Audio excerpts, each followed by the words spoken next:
मतदाताओं की चुप्पी महागठबंधन को नुकसान पहुंचाएगा या एनडीए गठबंधन को? देखिए, ये तो मतदाता तय करेंगे, लेकिन ये आर पार की लड़ाई है, बड़ा कठिन लड़ाई है इस आर बार पार की लड़ाई दिख रही है। हाँ, वो जो लहर जो कह रहे थे, वो लहर अब इस बार 400 पार बनाम का नारा लग रहा है।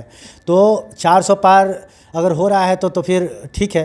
लेकिन अगर जनता का जो मूड है, जो जिस ढंग की चुप्पी बनी हुई है, उसकी परीक्षा होने वाली है। मौजूदा समय में बिहार के राजनीति ही नहीं बल्कि देश के राजनीति में तेजस्वी को आप कहाँ देख रहे हैं? देखिए, एक बिहारी सब पर भारी। मैं तो बिहारी हैं, तो हम पहले बिहार की बात जब करेंगे तो स्वाभाविक रूप से नीतीश जी की बात होगी, तेजस्वी यादव जी की बात होगी।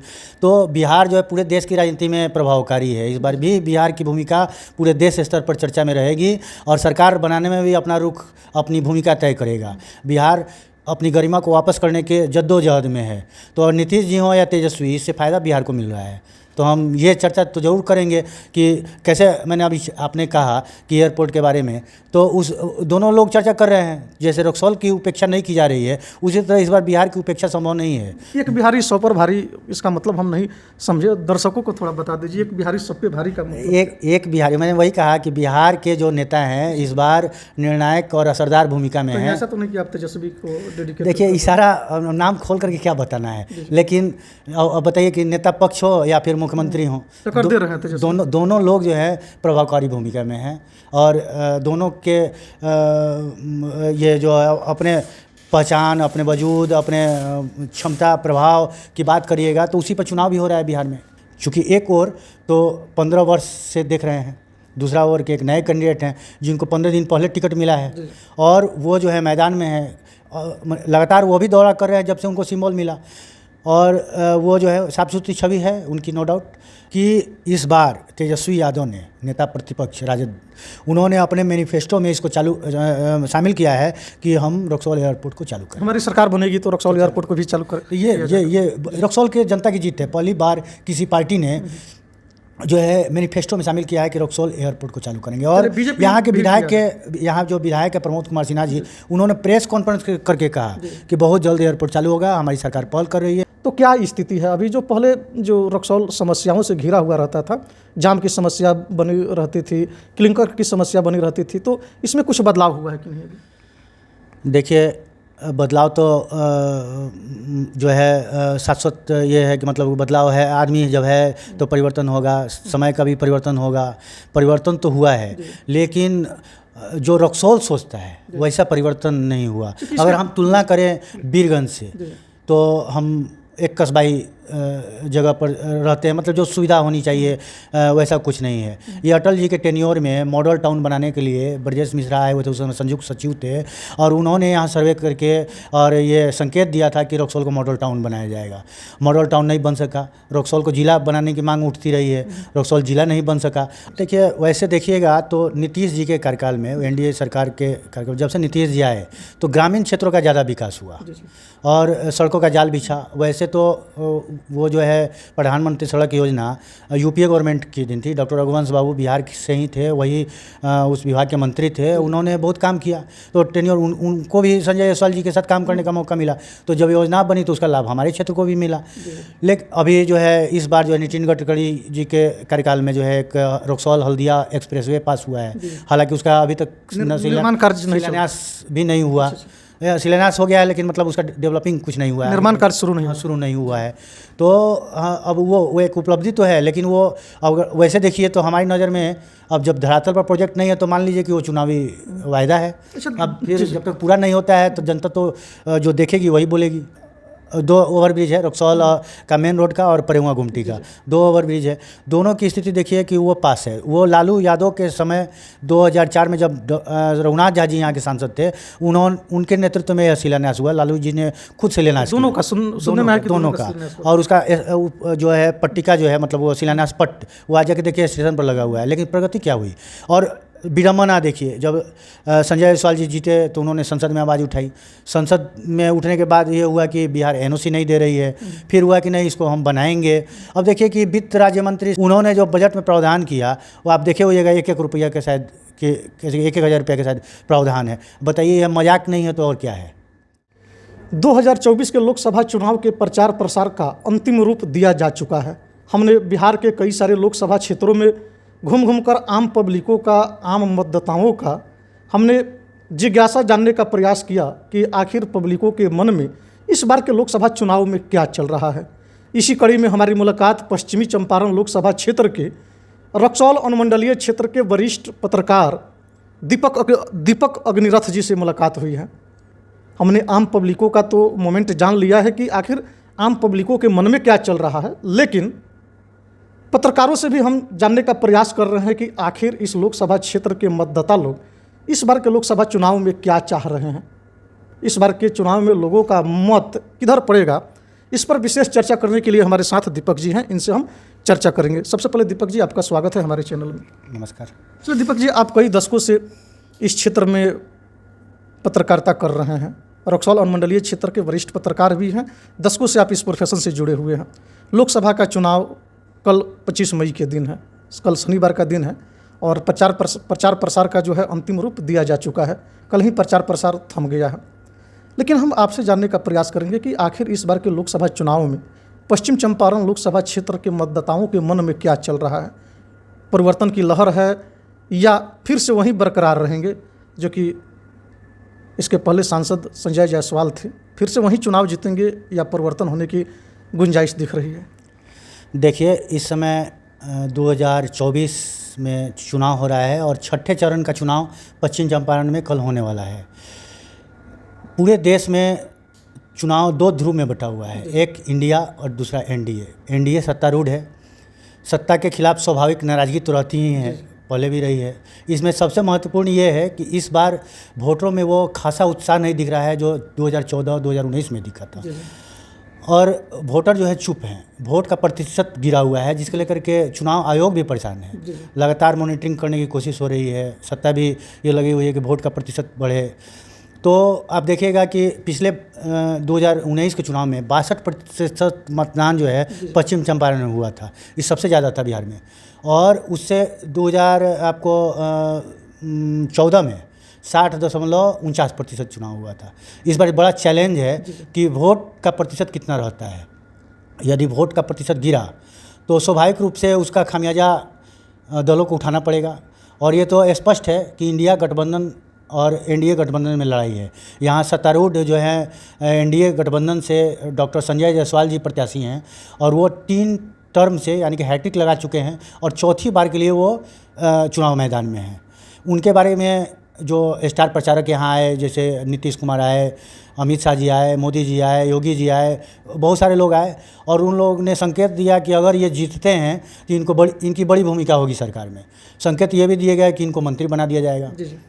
दूसरा पहलू जो है, मदन मोहन तिवारी जो हैं इंडिया गठबंधन से हैं और इंडिया गठबंधन से 35 वर्षों के बाद कांग्रेस को यहाँ टिकट मिला है, तो वो पूरा जोश खरोश से अपने को वापसी के लेकर के चुनाव में है कि कांग्रेस यहाँ वापसी करे। तो ऐसे तो गठबंधन का है, इंडिया गठबंधन का मामला है। ये वकील भी हैं, एक और डॉक्टर हैं, एक और वकील हैं और दोनों में लड़ाई है, रस्साकसी है, आमने सामने की लड़ाई है। तो उसमें एक बसपा के भी प्रत्याशी हैं उपेंद्र राम जी, वो 3। ऐसे तो कैंडिडेट हमारे यहाँ 8 हैं, लेकिन सिंबल से प्रत्याशी जो है राष्ट्रीय पार्टी के ये 3 ही हैं और बाकी निर्दलीय हैं, उसमें नोटा भी है, तो सब लेकर के 9 हो जाता है। तो उस हिसाब से जो देखिएगा कि ये जो लड़ाई है एकदम आमने सामने का है। तो देश ही 2 ध्रुव में बटा है, तो स्वाभाविक है कि पश्चिम चंपारण भी 2 ध्रुव में बैठेगा और यहाँ के वोटर साइलेंट हैं, ये देख रहे हैं कि हमको क्या करना है। चूँकि एक और तो 15 वर्ष से देख रहे हैं, दूसरा ओर के एक नए कैंडिडेट हैं जिनको 15 दिन पहले टिकट मिला है और वो जो है मैदान में है, लगातार वो भी दौरा कर रहे हैं जब से उनको सिंबल मिला। और वो जो है साफ सुथरी छवि है उनकी, नो डाउट। बेतिया से वो पूर्व विधायक भी रह चुके हैं, मतलब आपको 2015 में विधायक रहे और अब जो है इस बार वो सिंबल लेकर के और पश्चिम चंपारण के संसदीय क्षेत्र में पहली बार किस्मत आजमा रहे हैं। चलिए दीपक जी, अभी आप चर्चा किए हैं संजय जायसवाल की, जो कि विगत 3 टर्मों से यहाँ के सांसद रह चुके हैं, निवर्तमान सांसद है, फिर से चुनावी दंगल में चौथी बार किस्मत आजमाने के लिए चुनावी दंगल में है। पूर्व में उनके पिताजी के भी बारे में कहा जा रहा है कि पूर्व में उनके पिताजी भी 2 या 3 बार यहाँ से सांसद रह चुके हैं। जी, वो भी हैट्रिक लगा चुके हैं। तो एक ही परिवार में विगत 30 से 35 वर्षों तक ये सांसद की कुर्सी रही। डेवलपमेंट की दृष्टि से अगर देखी जाए तो क्या कुछ बदलाव हुआ है आपके नज़र में? देखिए, सबसे पहले तो डॉक्टर मदन जायसवाल जी और डॉक्टर संजय जायसवाल जी के कार्यकालों को आप देखेंगे, दोनों पिता पुत्र हैं, लेकिन दोनों की भूमिका अलग अलग रही है। ये बात ठीक है कि अगर आप देखिएगा तो दोनों पिता पुत्र जो है हैट्रिक, दोनों लोग हैट्रिक लगा चुके हैं, तो एक लंबा अरसा एक ही परिवार वो सब तो रहा है। लेकिन मदन जायसवाल जी का जो कार्यकाल था वो अटल जी के टेन्योर से जुड़ा था, और उस समय जो है बीजेपी स्टार्ट हुई थी। वो ऐसे तो बहुत पुराना जनसंघ का इतिहास रहा है, बाद में बीजेपी जो है यहाँ अटल जी की सरकार बनी उसमें। लेकिन हम लोग का पश्चिम चंपारण का बड़ा दुर्भाग्य रहा है कि जब डॉक्टर मदन जायसवाल थे उस समय के टेन्योर में काफ़ी समय जो है यूपीए के साथ रहा। तो एक और हमारे यहाँ भाजपा से सांसद जीत गए और सरकार यूपीए की चल रही है। फिर यही 2009 में भी दोहराया गया, जब डॉक्टर संजय जायसवाल जी थे उस समय यूपीए की सरकार थी और वो जो है यहाँ से सांसद चुन लिए गए। चलिए, उस समय कोई खासा परिवर्तन नहीं हुआ। तो आगे के दिन में जैसे कि उस समय हम लोग का सबसे बड़ा प्रॉब्लम था जो इंडो नेपाल को जोड़ने वाले, जो मैंने हमारे रक्सौल बॉर्डर को जो जोड़ता है NH 28 से, जो काठमांडू दिल्ली राजमार्ग बोला जाता है, उसकी स्थिति बहुत दिनों से जर्जर थी, दशकों से। तो उन्होंने उस समय संघर्ष शुरू किया, लेकिन जब उनकी सरकार आई, वैसे तो यूपीए गवर्नमेंट में ही अब पास हो गया, वो तातिया को मिला, लेकिन तातिया काम नहीं की, रोड़ा अटका दी, काफ़ी प्रॉब्लम होने लगा। फिर बाद में इन्होंने तातिया को हटाया और कमिटमेंट किया कि हम तातिया को हटाएंगे। फिर जो है फिर 2014 के चुनाव में वो फेस किए, उन्हें 2019 के चुनाव में, और वो जो है उनको हटा करके और दूसरे कंपनी को रामकृपाल सिंह एंड सन्स को दिए। अब वो कार्य पूरा हो गया है। आप देख सकते हैं 2 फ्लाईओवर, सबसे पूर्वी चंपारण जिले में सबसे बड़ा फ्लाईओवर हमारे ICP से लेकर के ICP मैंने रोड में है, उसके बाद फिर रमगढ़वा है, तो रोड तो बन गया। लेकिन इस क्रम में जो काम जिस स्पीड से होनी चाहिए थी नहीं हुई, पूरा 5 साल लगा, तब जाकर के अभी मोदी जी ने उद्घाटन। आप नेशनल हाईवे की बात कर रहे हैं, तो संजय जायसवाल ने यकीनन, इसमें कोई दो राय नहीं कि जब से मोदी लहर में, जब मोदी जी सत्ता में आए, तो संजय जायसवाल ने अपने क्षेत्रों में नेशनल हाईवे को लेकर के कुछ विकास के कार्य किए हैं। लेकिन ग्रामीण क्षेत्रों की क्या स्थिति है? प्रधानमंत्री ग्रामीण सड़क योजना के तहत भी ग्रामीण क्षेत्रों में सड़कों को बनाया जाता है, तो इसको लेकर के क्या स्थिति है लोकसभा क्षेत्र में? देखिए, वैसे देखिएगा तो नीतीश जी के कार्यकाल में, NDA सरकार के कार्यकाल, जब से नीतीश जी आए तो ग्रामीण क्षेत्रों का ज़्यादा विकास हुआ और सड़कों का जाल बिछा। वैसे तो वो जो है प्रधानमंत्री सड़क योजना यूपीए गवर्नमेंट की दिन थी, डॉक्टर रघुवंश बाबू बिहार से ही थे, वही उस विभाग के मंत्री थे, उन्होंने बहुत काम किया। तो टेन्योर उनको भी संजय जायसवाल जी के साथ काम करने का मौका मिला, तो जब योजना बनी तो उसका लाभ हमारे क्षेत्र को भी मिला। लेकिन अभी जो है इस बार जो है नितिन गडकरी जी के कार्यकाल में जो है एक रक्सौल हल्दिया एक्सप्रेसवे पास हुआ है, हालांकि उसका अभी तक शिलान्यास भी नहीं हुआ। शिलान्यास हो गया है, लेकिन मतलब उसका डेवलपिंग कुछ नहीं हुआ है, निर्माण कार्य शुरू नहीं हुआ है। तो अब वो एक उपलब्धि तो है, लेकिन वो अगर वैसे देखिए तो हमारी नज़र में अब जब धरातल पर प्रोजेक्ट नहीं है तो मान लीजिए कि वो चुनावी वायदा है। अब फिर जब तक पूरा नहीं होता है तो जनता तो जो देखेगी वही बोलेगी। चलिए दीपक जी, आप तो कई दशकों से रक्सौल में हैं, पत्रकारिता में भी आपकी एक अलग पहचान है, परख भी है, लोगों को परखने की शक्ति भी आपके अंदर है, नेताओं को भी आप अच्छी तरीके से परखे हुए हैं, सबसे वाकिफ़ भी है, चाहे यहाँ के बीजेपी के नेता लोग हों या महागठबंधन के नेता लोग हों, सत्ता दल हो या विपक्ष हो, आप सबसे वाकिफ़ हैं। रक्सौल को समस्याओं का शहर कहा जाता था पहले, और भारत नेपाल के बॉर्डर पर यह अवस्थित इंटरनेशनल शहर है। तो क्या स्थिति है अभी? जो पहले जो रक्सौल समस्याओं से घिरा हुआ रहता था, जाम की समस्या बनी रहती थी, क्लिंकर की समस्या बनी रहती थी, तो इसमें कुछ बदलाव हुआ है कि नहीं अभी? देखिए, बदलाव तो जो है शाश्वत ये है कि मतलब बदलाव है, आदमी जब है तो परिवर्तन होगा, समय का भी परिवर्तन होगा, परिवर्तन तो हुआ है, लेकिन जो रक्सौल सोचता है वैसा परिवर्तन नहीं हुआ। अगर हम तुलना करें बीरगंज से, तो हम एक कस्बाई जगह पर रहते हैं, मतलब जो सुविधा होनी चाहिए वैसा कुछ नहीं है। ये अटल जी के टेन्योर में मॉडल टाउन बनाने के लिए ब्रजेश मिश्रा आए हुए थे, उस समय संयुक्त सचिव थे, और उन्होंने यहाँ सर्वे करके और ये संकेत दिया था कि रक्सौल को मॉडल टाउन बनाया जाएगा।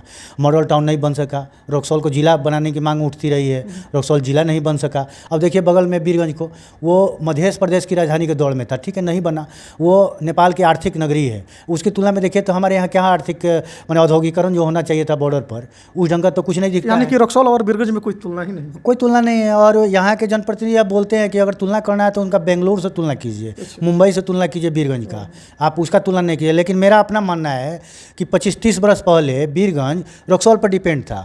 आप स्वास्थ्य के लेकर के डंकन अस्पताल, आप स्कूलों को ले लीजिए तो Hazarimal high school, Kasturba school, KCTC college, तो हम तो बहुत आगे थे, हम तो पिछड़ के चले आए, चाहे वो जिस वजह से भी पिछड़े।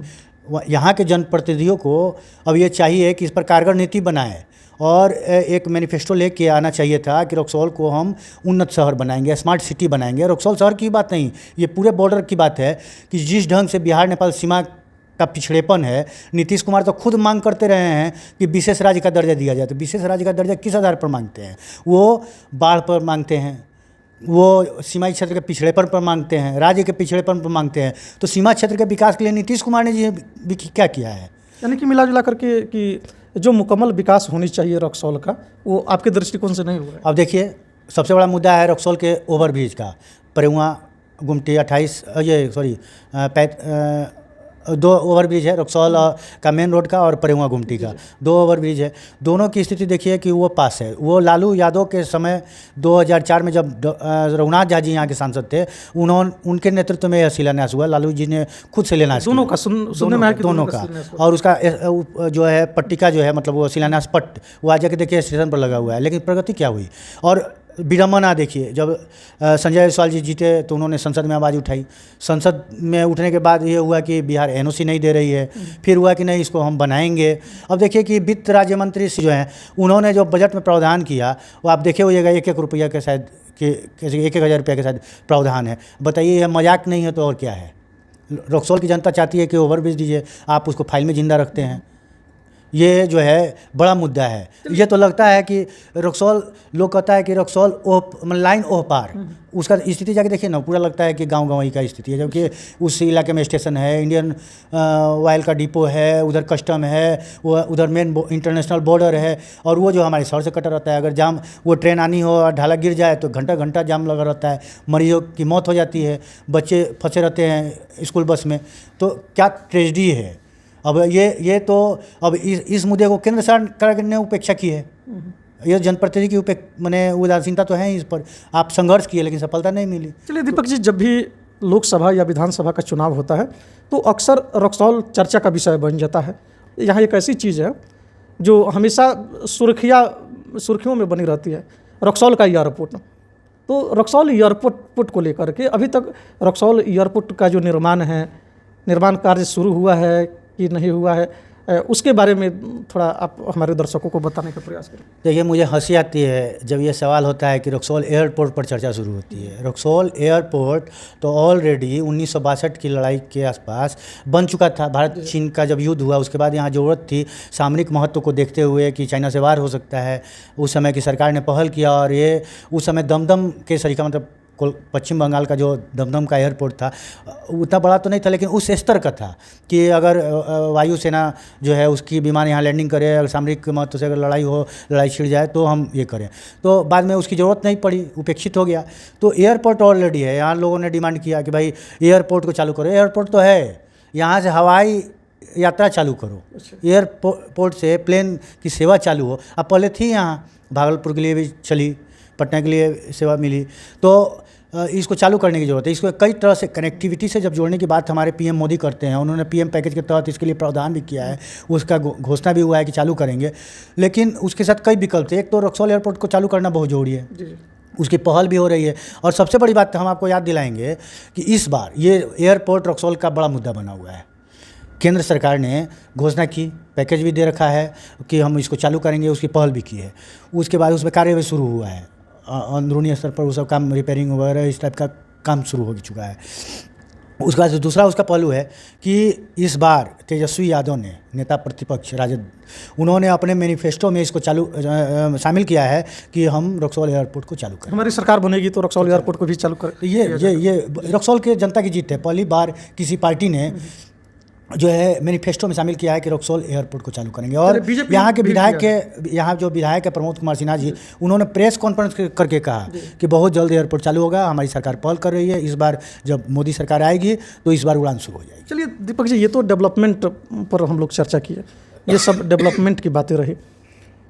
2014 में मोदी लहर थी, 2019 में लहर नहीं आंधी थी।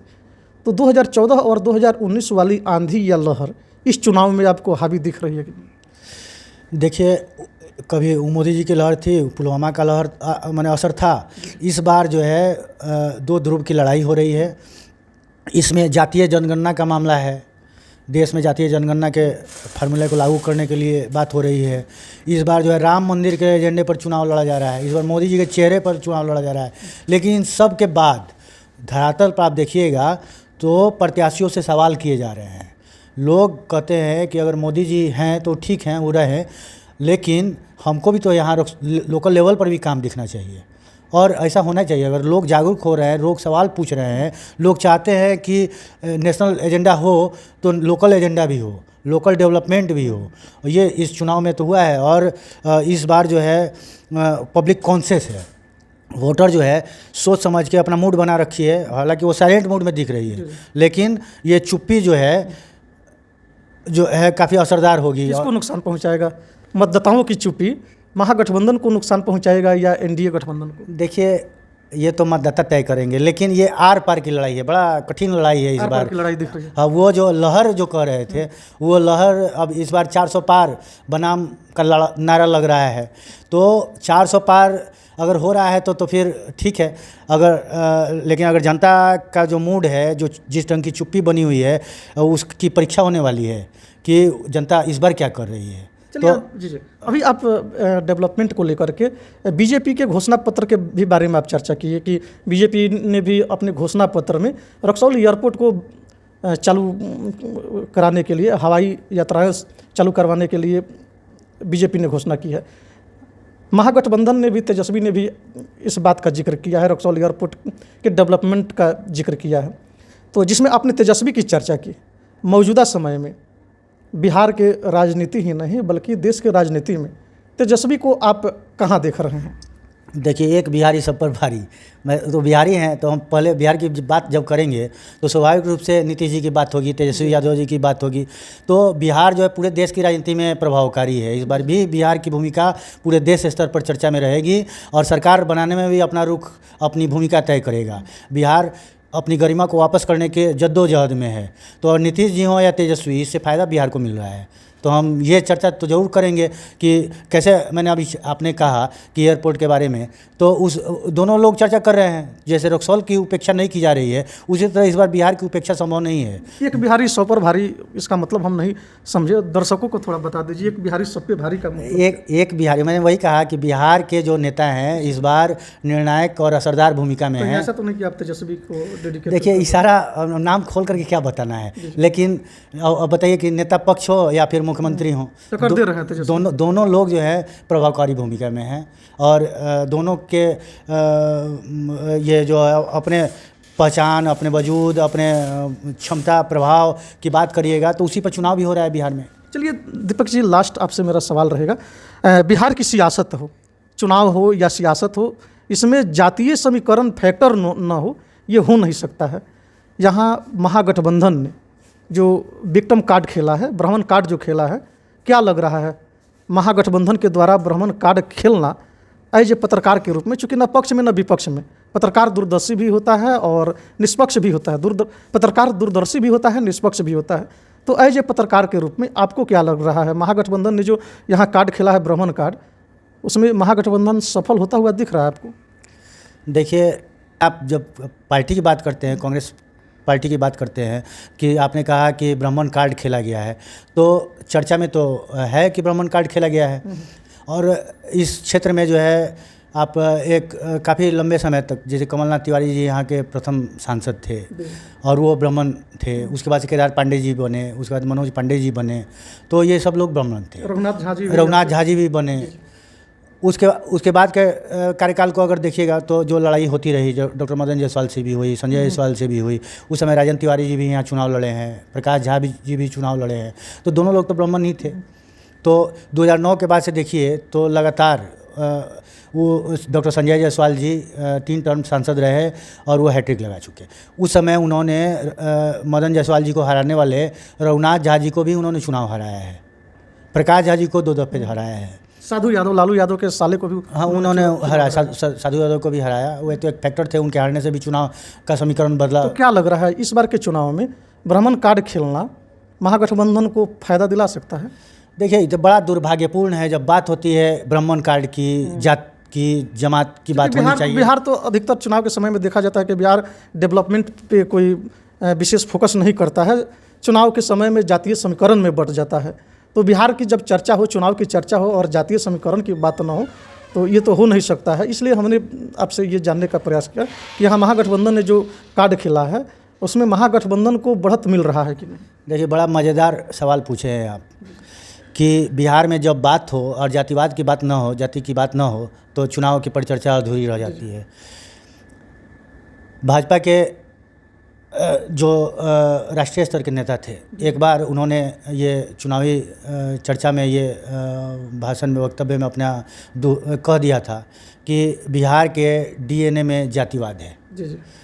उस काल के बाद बड़ा बवाल हुआ था उस पर, नीतीश कुमार जी हटे जुटे ये सब चला।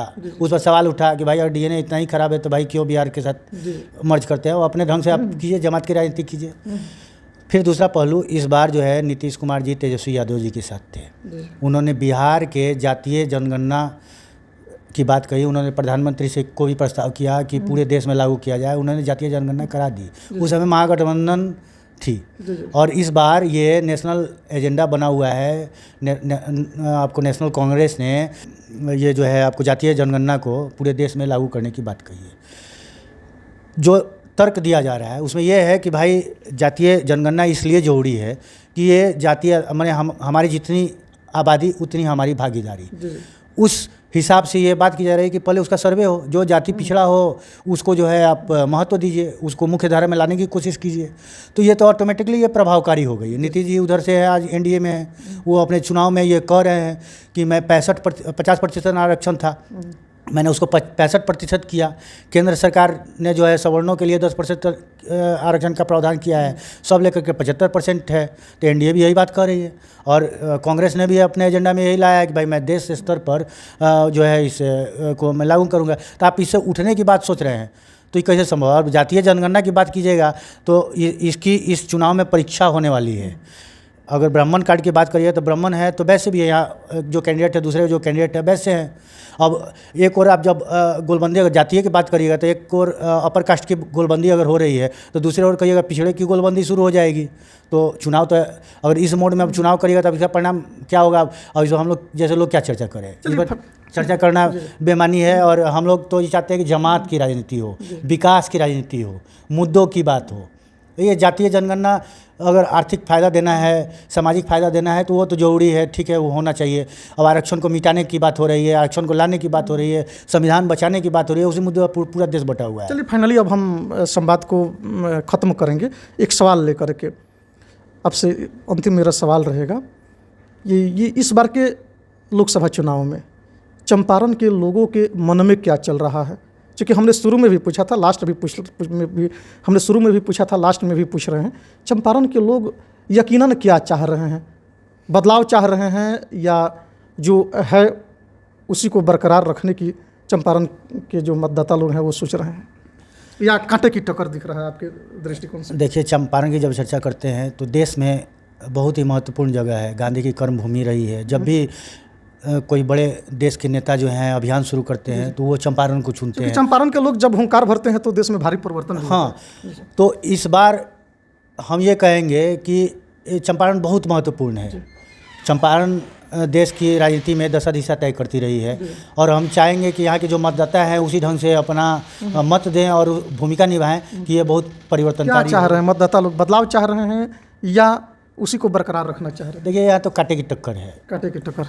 दोनों पक्ष जो है दावा कर रहा है कि हम जीत रहे हैं, हम जीत रहे हैं। मैंने पहले ही चर्चा की है कि वोटर साइलेंट हैं, लेकिन उनके मन में चंपारण है। चंपारण है, पूर्वी चंपारण हो या पश्चिमी चंपारण हो, वो यहाँ की जनता यह चाहती है कि जो भी हमारा जनप्रतिनिधि हो, मुखर हो, विकास करने वाला हो, हमारी सुनने वाला हो और हमारे लिए काम करे, उसी को वोट मिलेगा। तो चलिए, अभी भी हम उलझन में फंसे हुए हैं, क्योंकि हम भी कई दिनों से लगातार पश्चिमी चंपारण और पूर्वी चंपारण का दौरा कर रहे हैं, लेकिन अभी तक जो हल है या अभी तक जो आंकड़ा है फाइनली, चूँकि हम भी नहीं निकाल पाए हैं कि वाकई में चंपारण के लोग चाहते क्या हैं, चंपारण के लोग बदलाव चाहते हैं या क्या चाहते हैं। लेकिन यहाँ के परिदृश्य को देखने के बाद ऐसा लग रहा है कि चंपारण के लोगों में कुछ न कुछ परिवर्तन की लहर तो दिख ही रही है, लेकिन जहाँ तक वरिष्ठ संवाददाताओं से हमने अभी तक जितने संवाददाताओं से बात किया, वरिष्ठ पत्रकारों से हमने जब बात किया, तो कमोबेश सबों ने इसी बात की जानकारी दी कि टक्कर कांटे की है, चाहे वह पूर्वी चंपारण लोकसभा क्षेत्र हो या पश्चिमी चंपारण लोकसभा क्षेत्र हो। लेकिन आम मतदाताओं की मन को अभी तक हमने फाइनली रूप से टटोल नहीं पाया है। खैर, नतीजे जो भी हो, अब तो ऐसे में कल 25 मई है, सबकी किस्मतें ईवीएम में लॉक होने वाली है और सबकी किस्मतों का जो ताला है 4 जून को खुलने वाला है। ऐसे में 4 जून के दिन देखना दिलचस्प होगा कि 4 जून के दिन किसकी किस्मतें गर्दिश में होती है और किसकी किस्मतें पलकों पे होती है।